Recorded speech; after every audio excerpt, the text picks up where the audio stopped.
મીઠી મધુરી વાત ભાગ 57 વચનામૃત વડતાલ 11 તેમાં 11માં વચનામૃતમાં બીજી સભા 11ના વચનામૃતમાં સભા બીજી વચનામૃત એનું 11નું અને મહારાજ બિરાજમાન હતા લક્ષ્મીનારાયણ દેવના દરબારની આગળ મંચ ઉપર ને ગોપાળાન સાહેબ પૂછ્યું કે આ સંસારને વિશે પંડિત શાસ્ત્ર પુરાણ વાંચે છે સર્વેને એને ભગવાનનો અને સંતનો જેમ છે તેમ મહિમા કેમ જણાતો નથી? મહિમાની વાત આવી. બરાબર, આ ઉપર કથા થઈ ગઈ છે છતાંય આ આખા પ્રશ્નોનો સાર લઈ અને કથા થાય છે અત્યારે. આમ તો એક વખત કથા થઈ ગઈ છે. ગોપાળાન સાહેબ પ્રશ્ન પૂછ્યો મહિમા કેમ સમજાતો નથી? એટલે આનું ગલિતાર્થ સાર એવો છે કે સંતનો મહિમા સમજવો જોઈએ. ગોપાળાન સ્વામીનો આ પ્રશ્ન છે. અને આ ભાઈ તો પંડિત છે, કોઈ પણ બરાબર શાસ્ત્ર અને પુરાણ સરે વાંચે છે તો પણ એને ભગવાનનો અને સંતનો મહિમા નથી કીધો. જેમ છે તેમ મહિમા કેમ સમજાતો નથી? જેમ છે ને તેમ એની ઉપર વજન છે, બહુ મોટો વજન છે. ભગવાનનો મહિમા સમજવો જોઈએ અને એને હારવારે પેરલમાં સંતનો મહિમા પણ સમજવો જોઈએ. હા, નથી સમજાતો એને આ વાત થાય છે. બરાબર, પછી તો વાત એવી થઈ કે શાસ્ત્ર પુરાણ બધું વાંચે છે પણ ભગવાનનો આશરો નથી એટલે એને ઓલા દોષ કામ ક્રોધ લોભ દોષ એ માથું ઊંચો કરી દેતી નથી. ભગવાનનો આશરો નથી એટલે ઓલા બળ કરે છે.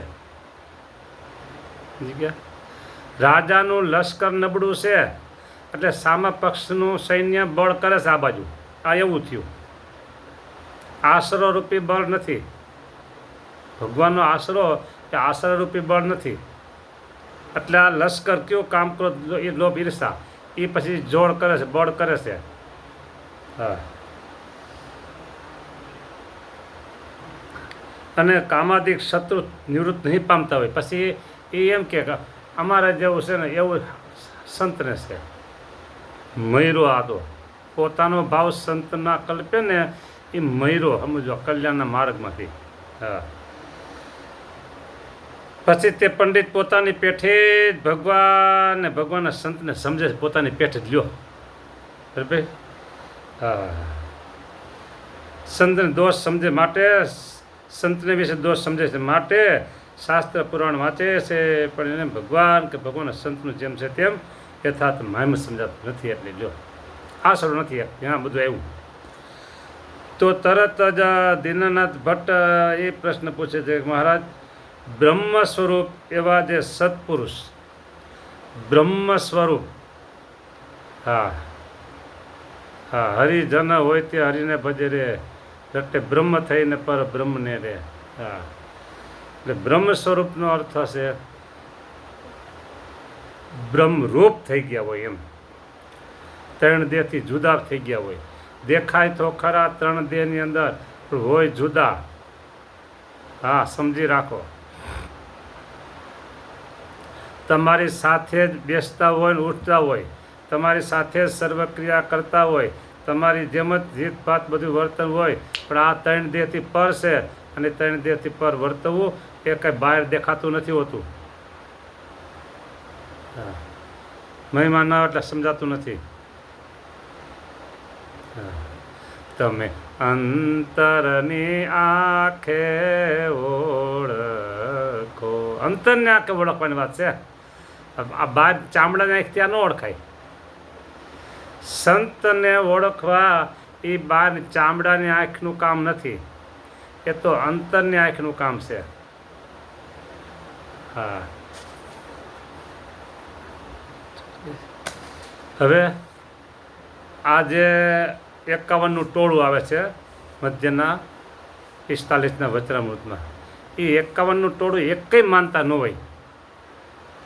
સતત તમારી પાસે રહેતા હોય તમને એ તમારા જેવા જ લાગે. હા,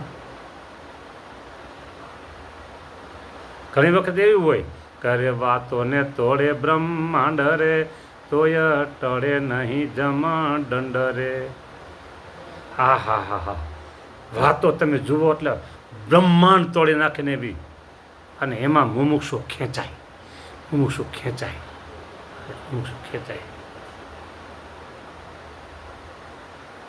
બરાબર, ખેંચાના ઉપર એક બોક્સ છે, અને બોક્સનું જે કવર છે ને, કોઈ પણ દાગીનો, બરાબર, દાગીનો કિંમતી નથી એટલો બધો, પણ દાગીનાનું ઉપરનું કવર છે ને, પેકિંગ છે ને, એટલું રૂડું રડિયામણું હોય, એ પેકિંગ જોઈને જ લોકો લલચાય અને તરત ખરીદી લે વસ્તુ, અને ઘરે જે ખોલે ત્યાં તો નીકળે હોય રે હોય આવું છે. એમ ઉપરનો આટા ટોપ તમે જોઈશો ને, ઉપરનો આટા ટોપ, તો તમને સંત નહીં ઓળખાય. એટલે તો નિષ્કુળાનંદ કીધું કે કરે વાતો ને તોડે બ્રહ્માંડ, તોય ટળે નહીં જમદંડ. એનો જમદંડ ન ટળે, બીજાનું ક્યાંથી ટાળતા હશે? બરાબર, આ ઉપરની વાત થઈ. અને લોકો છે ને, લોકોને છે ને 99.99% 99.99% ઉપરની આંખથી જ જોવે છે, ઉપરની આંખથી જ જોવે છે. હા, ને અંતરની આંખ છે જ નહીં એને. અને અંતરની આંખે જોનારા હોતે છે, પણ એ બહુ ઓછા છે, બહુ ઓછા છે. અંતરની આંખને જોનારા હોય ને, અને અંતરની આંખે જોવે ને, એ કોઈ દી ભૂલા પડતા નથી, મોક્ષના માર્ગમાં ભૂલા પડતા નથી. હા,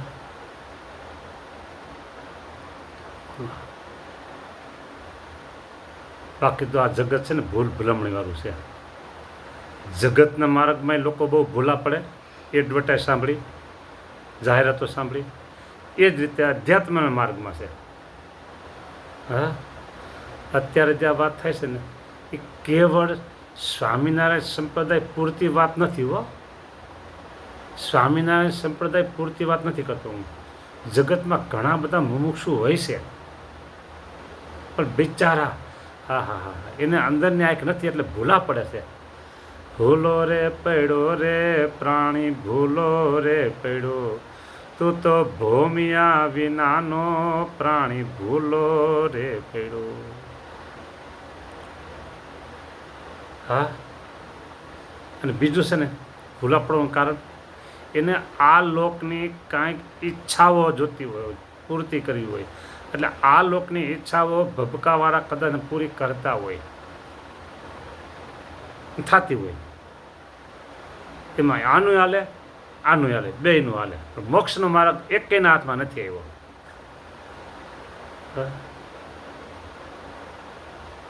એ વાત છે. બ્રહ્મ સ્વરૂપ એ વાત જુદી છે. 3 દેહથી, 3 શરીરથી ને 3 અવસ્થાથી પર વર્તતા હોય. આ ચામડાનું જે ખોડિયું દેખાય ને, ચામડાનું ખોડિયું, એમાં રહેલા જે ભાવ, એના ભાવ, એ ભાવ એકેય એને સ્પષ્ટતા ન હોય. બોલો, 14 ઇન્દ્રિયોની ક્રિયા પોતાના વિશે માનતા ન હોય. 14 ઇન્દ્રિયોની ક્રિયા, બોલો, 14 ઇન્દ્રિયોની ક્રિયા તે પોતાના વિશે એકે માનતા ન હોય. બોલો, 14 ઇન્દ્રિયોની ક્રિયા થતી હોય, છતાંય પોતે માનતા ન હોય. બોલો,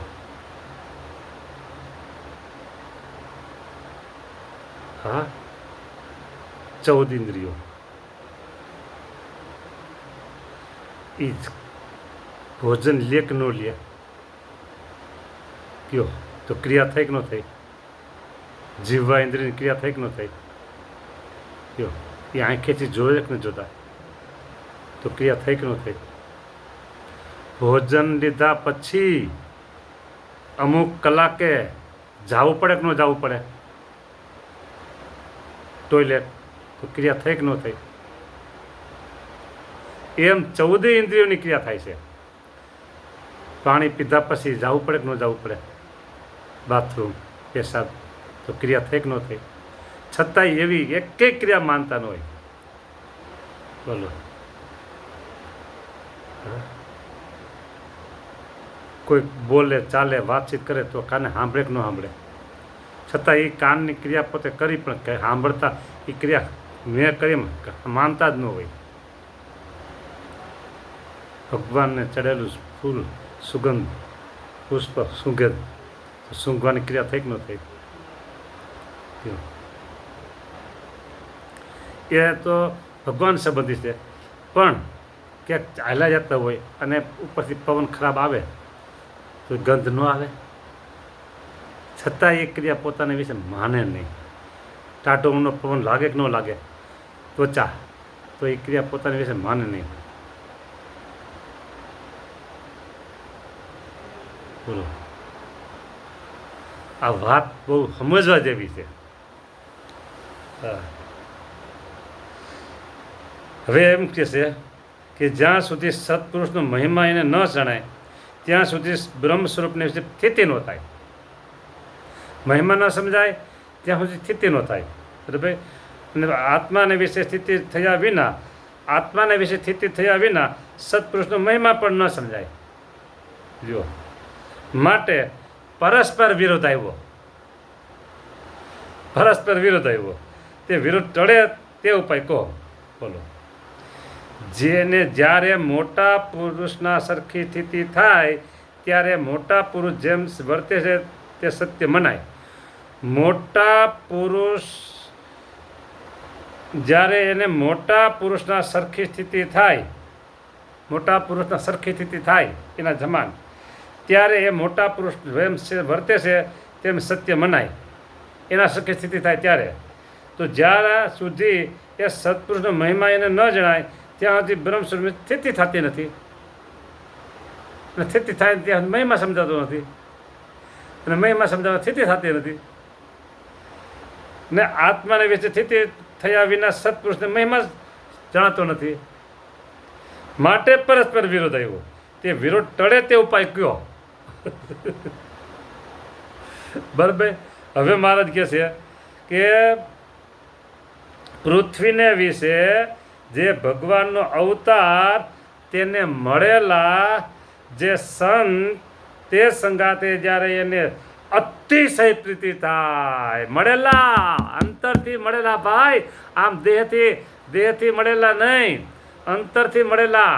અમે જોગી સ્વામી કીધું તો લંડનની સભામાં, અમે ભગવાનથી ભરેલા છીએ, ખાલી નથી અમે ભરેલા છીએ.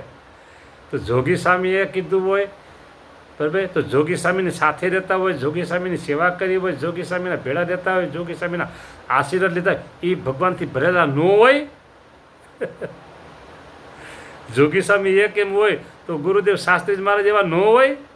તો પુરાણી પ્રેમ પ્રકાશ સ્વામી એવા ન હોય? તો એના આશીર્વાદ જેને લીધા હોય એ એવા ન હોય? હા, જ્યાં સુધી અતિશય પ્રીતિ ન થાય ત્યારે સત્પુરુષને વિશે એને કોઈ પ્રકાર દોષ ભાસે નહીં. અને જેને જે સંગાથે દ્રઢ હેત હોય તેનો અવગુણ કોઈ પ્રકારે આવે જ નહીં.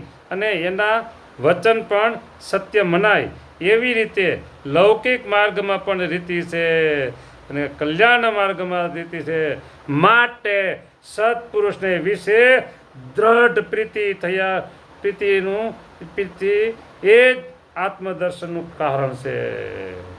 આમાં આવી ગયું, જે સંત છે તે સંગાતે જ્યારે એને અતિશય પ્રીતિ થાય ત્યારે એ સત્પુરુષને વિશે એને કોઈ પ્રકાર દોષ પાસે નહીં. અતિશય પ્રીતિ થવી જોઈએ, અતિશય પ્રીતિ થવી જોઈએ, ત્યારે એને કોઈ દોષ ભાષે નહીં. અને જેને જે સંગાતે દ્રઢ હેત હોય તેનો અવગુણ કોઈ પ્રકાર આવે જ નહીં. હેત હોય તો અવગુણ આવે જ નહીં. લ્યો, હા. અને તેના વચન પણ તમામ વચન સત્ય મનાય. કોઈ પણ વચન કે સત્ય મનાય તો અતિશય મહિમા કહેવાય.